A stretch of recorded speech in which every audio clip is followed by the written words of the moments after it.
Hey guys, what is up? It's Antonio. Welcome back to another episode here on Gladiator Disc Golf. I'm super excited about today's episode because today we're looking at the Loft Bohrium distance driver. Loft is a Danish company and they have been creating some really unique plastic.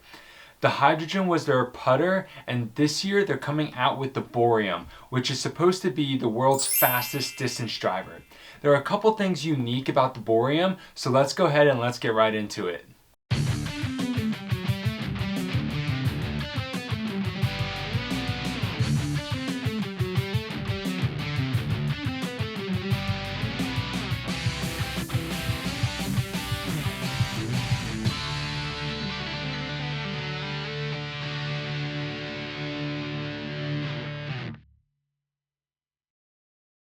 One of the things that makes the Bohrium stand out right out of the box is the rim itself. So the Bohrium has a rounded rim, or what they've also called a little bit of a raindrop wing shape. The rounded rim is supposed to help give you better grip. When we compare the roundness of the rim on the Bohrium versus the Zeus, it is dramatically different. So that means a couple things. One, it's going to completely change the hand feel of the disc. The rounded rim is naturally going to feel more comfortable to your fingers, but I will say right off the bat, it feels a little bit shorter than if I'm just grabbing a Zeus or something like that. Now you do have to take into consideration that the Zeus and the Bohrium are totally different speeds and will probably have slightly different rim heights. But that being said, the rounded rim definitely makes it feel a lot smoother coming off the fingers, which is part of the comfort of the Bohrium. Is it different than any other disc out there that I've experienced? Yes, so that means you're going to have to get used to it a little bit.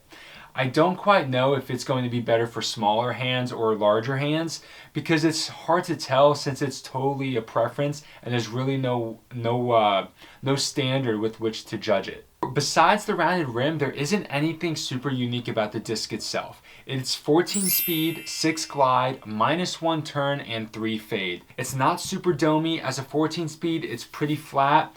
But one thing that I did notice, and I had to look this up on PDGA because I needed to know the specifications. The rounded rim kind of gives an optical illusion.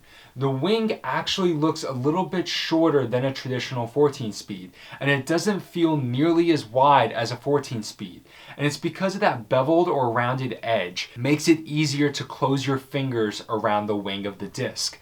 So that is a huge compensation for throwing 14 speeds, being able to really get a good grip on them. Because of this optical illusion, I thought they were just calling it a 14 speed and it wasn't actually a 14 speed. Now granted, PDGA doesn't really regulate the flight numbering system. So with that being said, I decided to check the measurements on PDGA's website. The Bohrium has a 2.4 centimeter wing. So it is about the 14 speed wing depth, but because of that rounded edge, it's a lot easier to hold. I looked at the Force, Zeus, Scorpius, and MVP Octane, and all of them actually had smaller wings than the Bohrium, but the Bohrium's wing was way more comfortable to hold because it didn't have as sharp of an edge.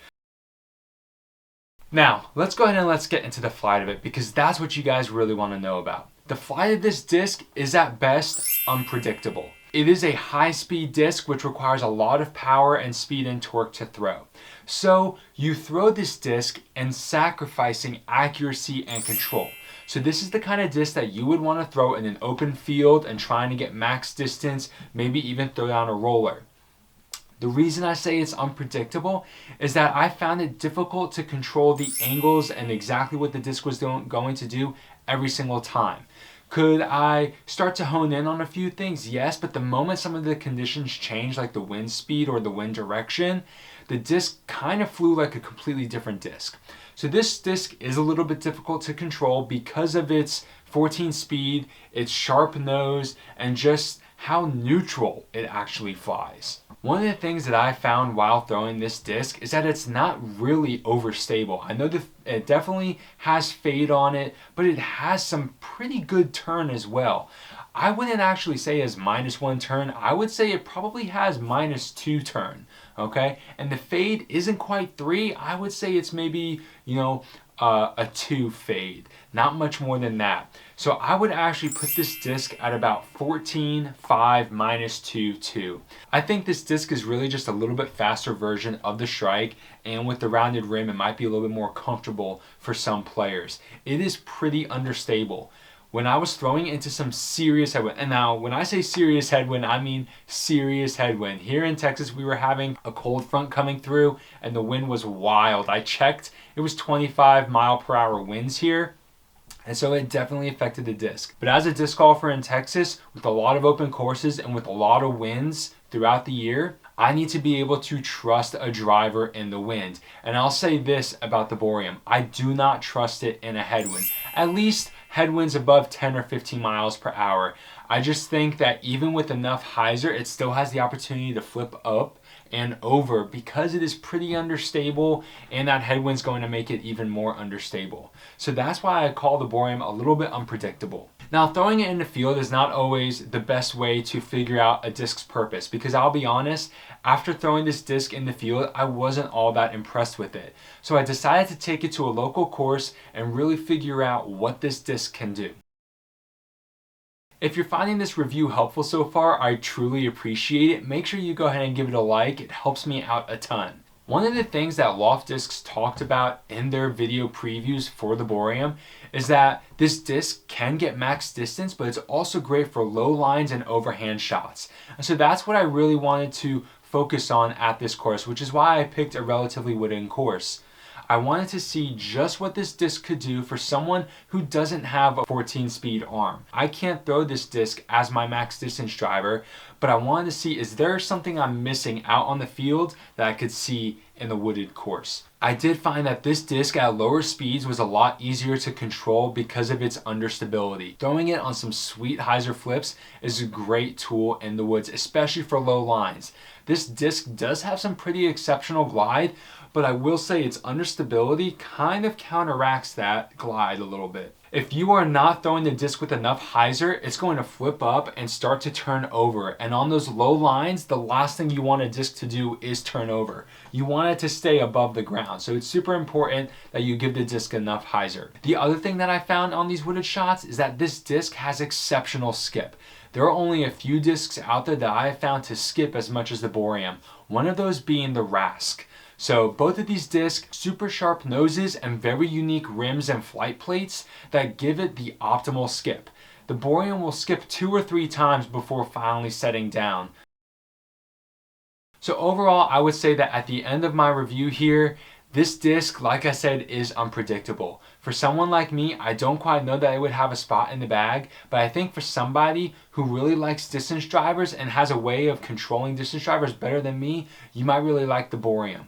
I don't mess with a lot of distance drivers. I normally work in mid-ranges and fairway drivers. So I'm also not really comfortable and confident in executing nose angles with distance drivers because they are a little bit picky with the nose angle. This is a really cool disc for a lot of people to throw, and you might really like it. But I don't think it's for every disc golfer unless you're really interested in some overhand shots and wanting a disc that will really glide and flip over and get down the fairway on those overhand shots. I definitely felt like I was able to throw this further than other discs overhead, but I don't throw a lot of overhead shots, so I don't really see it being that kind of disc in my bag.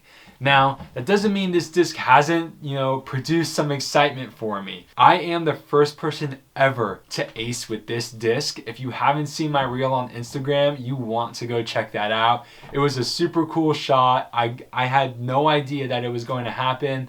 I did not think I was going to ace the hole when I was recording with my phone. I just thought it would be a cool shot. If you want to see that disc in the round and kind of how it all plays out completely, make sure you pay attention to my channel because I'll be posting a video next week that shows a 9-hole challenge with just the Loft Hydrogen and Bohrium. So with that being said, my final rating numbers for the Bohrium I would say are 14, 5, minus 2, 2. I think it's a little bit understable than even they are thinking, and I think that it's a great tailwind driver and would be great for utility shots. Definitely a situational distance driver for those who can throw distance drivers and get maximum distance and control out of it. However, for the average player, I think it can serve as a little bit of a utility disc, but I do think there are a little bit more overstable options that might be better. Well, that's all I have for you today, guys. I hope you found this review super helpful. Let me know in the comments below if you're going to check out the Loft Bohrium. I can't wait to see what their lineup looks like in the future. I think they're doing some really unique things out there. It'll be interesting to see what the lineup looks like once they have a couple more discs in there. Well, that's all I have for you today, guys. Until next time, have a great round.